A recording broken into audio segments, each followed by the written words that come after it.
আসসালামু আলাইকুম বন্ধুরা, কেমন আছেন? অনেক দিন কোনো ভিডিও ছাড়া হয়নি। কেন ছাড়িনি, কিসের জন্য ছাড়িনি আমি বলবো, পরের ভিডিওতে দেখাবো।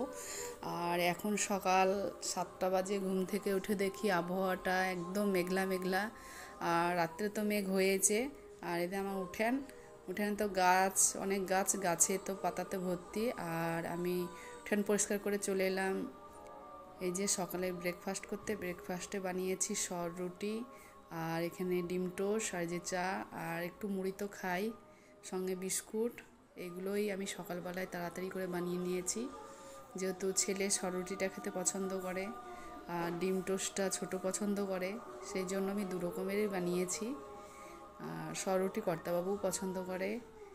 এইভাবে আমি সকালের ব্রেকফাস্টটা তো বানিয়ে নিয়েছি ঝটপট।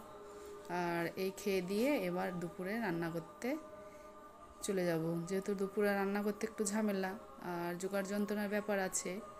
তো ভাবলাম কি করা যায়, তা হয়তো দুপুরে রান্না করে এতে চলে এসেছি। কাতলা মাছের আলু দিয়ে ঝোল, আর করেছি পুঁই শাক চিংড়ি মাছ দিয়ে স্যালাড, তিতো করলা